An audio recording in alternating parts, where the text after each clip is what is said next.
It's really good. I love that. Okay, my hope, get to know you. So I'm going to ask you a question I heard once, and it stuck with me. I will ask it to you. I believe that here in the next several months, if not already, you will become one of the most popular men in the world. But tell me something about yourself that I can't find on Google. My father. Ooh, I've never had that question before.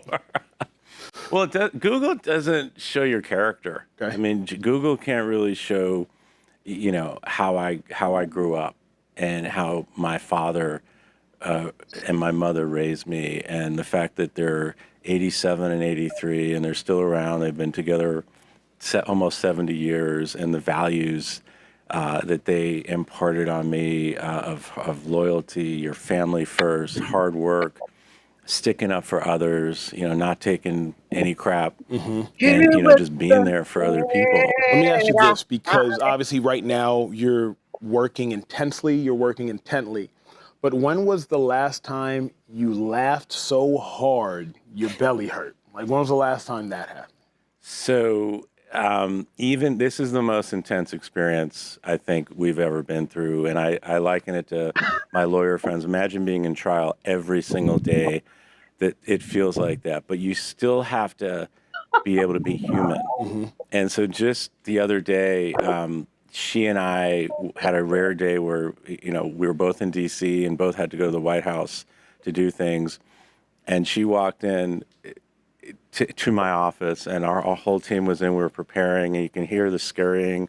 And she came in, and we both cracked up at the surrealness of, like, here we are in my office, and she gave me this big hug. It's like, I love you. I love you too. Let's go back to work. So I just thinking about that moment, I'm still laughing about it. Yeah.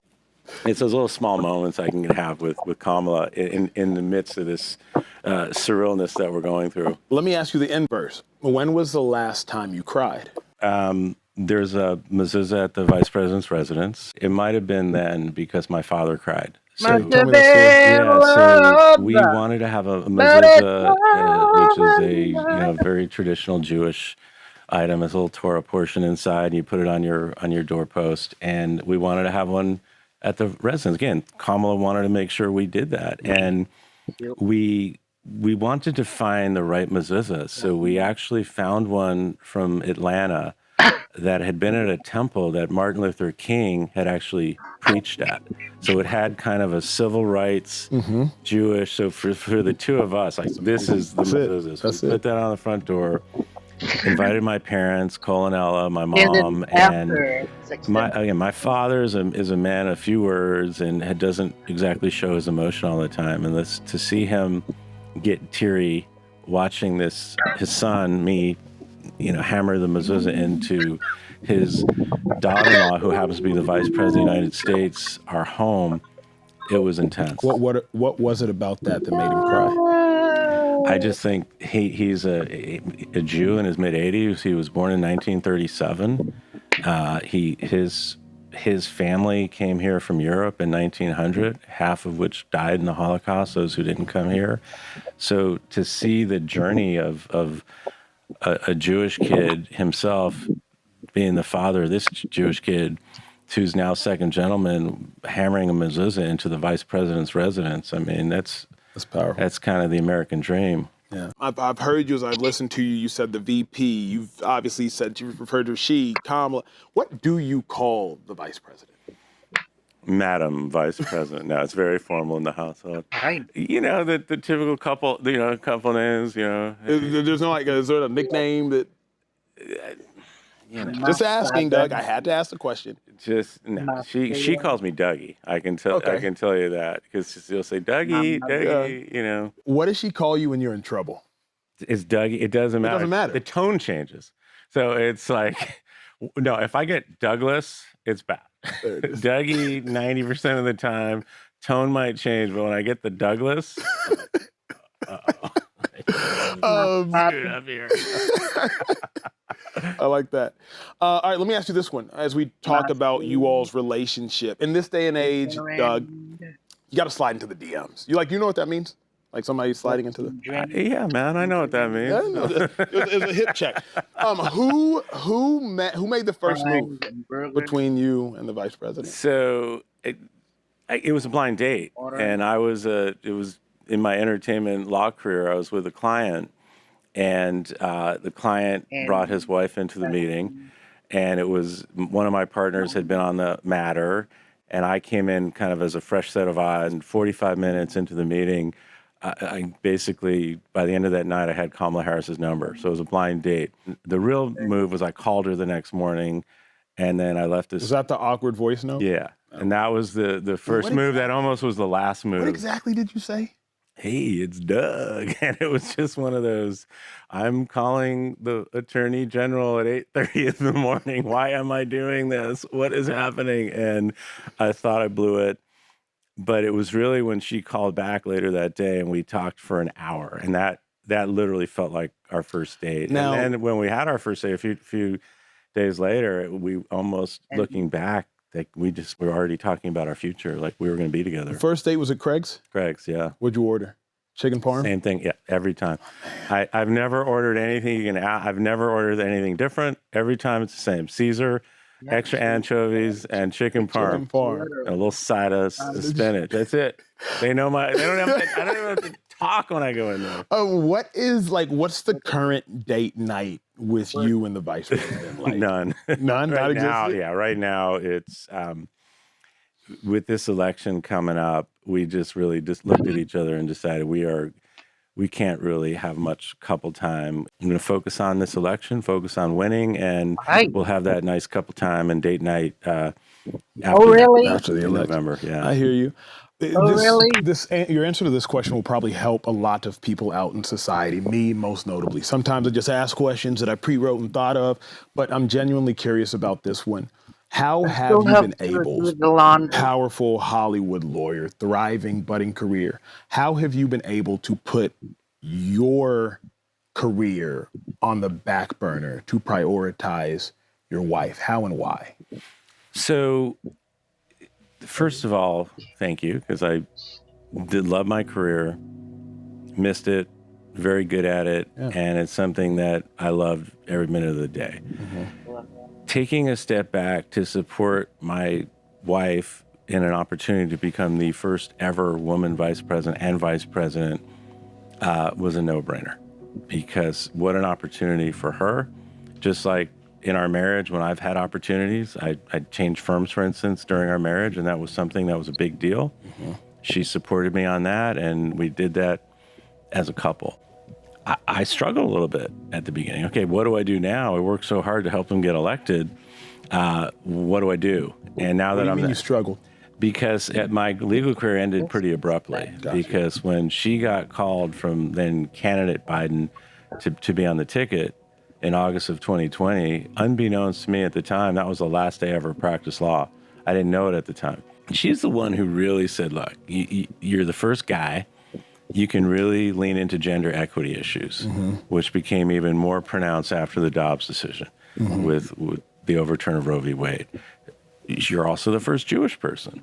There's a lot. At that time, there already was a lot of anti-Semitism and hate, and she kind of challenged me to use the microphone on that issue.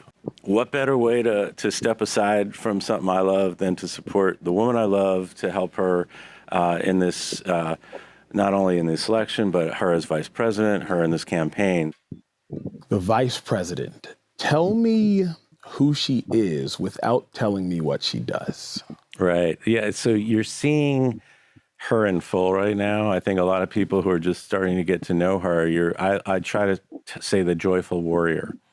And I mentioned that in my speech, where the joyful part, what we get to experience in our family, Mamala, mm-hmm. the one who, if you're in town here in LA and we're home, she's cooking you Sunday dinner, mm-hmm. whether it's that roast chicken or whatever. You know, sitting with her at the dinner table, the breakfast counter, cooking with her. It's really about. Oh, so you cook. So you're not just eating, you cooking too. Sous chefing, maybe. So you handing the forks and the knives. I do music and make some drinks and kind of make sure everyone's happy. And then maybe pick a few dishes here and there. But she's really, that's the thing that you wouldn't find, is that her as a participant in our family, where it's not just, oh my God, it's all about her. It's not at all.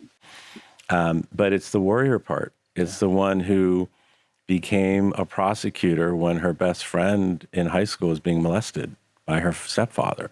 It's the person who spent her entire career fighting for us, for the people. So that's who she is. She does it from a place of pure public service. How can she help as many people as possible?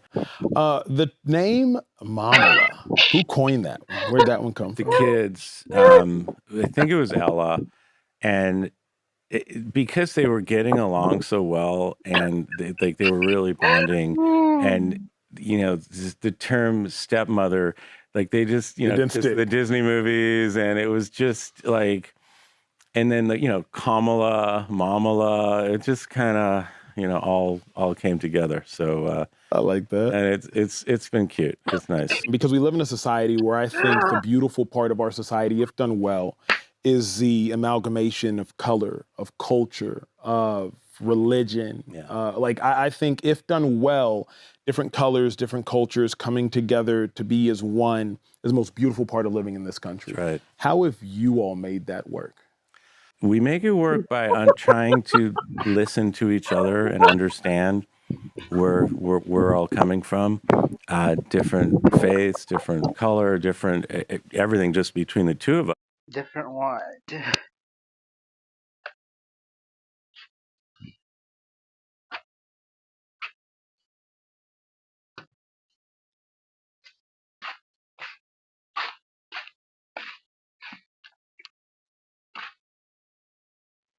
Of us, but then she comes to the table with a whole family, and I come to the table with the whole family. Like anything, being curious and listening and wanting to learn about other things, and that's how we've all come together. When I spend time with people, as of late, I spent a lot of time in the Jewish community. My most recent book, Uncomfortable Conversations with a Jew, it really immersed me in the Jewish community. And I had several aha moments, if you will. Have there been any aha moments in you all's relationship, or what's the greatest one for you? So one of the great moments with us was I didn't have to explain to her what a Jew was. Like she understood who I was, I understood who she was, and she, in fact, was the one who really has pushed me to speak out and speak out on anti-Semitism, speak out on hate, and try to make those connections between all the different coalitions and all the different communities. And post October 7th, when as a Jewish person, you're just feeling the weight of that and being in this position, which I'm highly accountable to the community. I'm the first Jew ever to be a White House principal. So again, with her pushing for me to get out there, even when it's hard, even when I don't want to do it, to go ahead and do it and have those hard conversations. Let me ask you, because you mentioned October 7th. I was about 10 minutes from here in Century City, Fox Studio lot. I was at work. I leave work. I see that my friend, an Israeli woman, is on Instagram Live. I see that her heart is broken, and she's saying a whole bunch of things that I, at the time, didn't know what she was saying, what it all meant. I just saw that her heart was broken. So I called her after I left set, checked in on her, etc. I've realized I can never understand the amount of pain, fear, trepidation that so many of my Jewish brothers and sisters are going through. What breaks your heart the most about what's currently going on in the Middle East?